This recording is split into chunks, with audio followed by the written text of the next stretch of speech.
Le président sénégalais Bassirou Diomaye Faye a mis fin le 22 mai 2026 aux fonctions du Premier ministre Ousmane Sonko et de son gouvernement. Ces décisions marquent une nette rupture avec l'ex-premier ministre, allié politique de longue date et chef de file du parti PASTEF, qui avait pourtant apporté son soutien à la candidature de Diomaye Faye en 2024 et avait été nommé Premier ministre afin de concrétiser le projet de changement promis. L'attention se tourne désormais vers la présidence appelée à désigner un nouveau chef du gouvernement et à former une équipe capable d'assurer la continuité de l'État.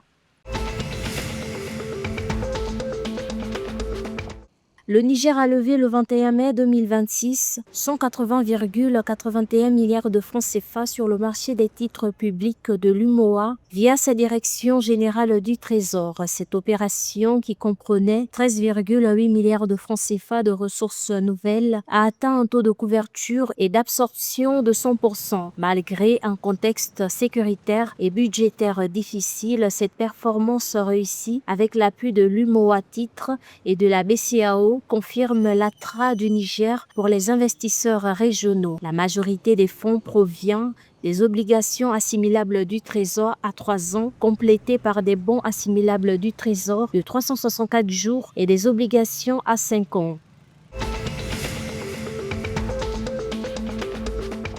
La Banque africaine de développement BAD prévoit une croissance économique du Libéria se consolidant entre 5,4% et 5,6% en 2027. Cette dynamique est due aux investissements massifs dans le secteur minier, or et minerais de fer, à l'amélioration des infrastructures et au soutien international. Le pays compte mobiliser près de 4,8 milliards de dollars pour moderniser ses infrastructures, ports, voies ferrées et dynamiser le secteur extractif.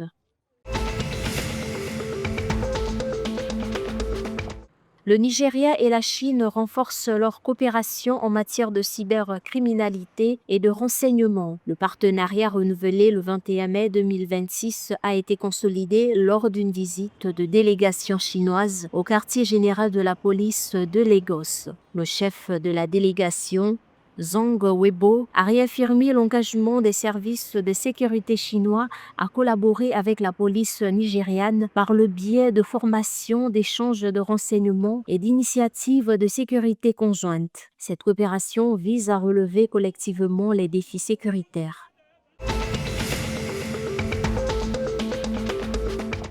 Asamoah Gyan, icône du football ghanéen et ancien capitaine des Black Stars, a été nommé ambassadeur des équipes nationales et du football junior par la Fédération ghanéenne de football. Présenté à Accra le 20 mai 2026, il s'engage à renforcer le soutien aux équipes avant la Coupe du Monde de la FIFA 2026. Ces nouvelles fonctions incluent la promotion, l'engagement des supporters et les partenariats stratégiques pour allier les Ghanéens derrière les Black Stars et développer le football national des Colts.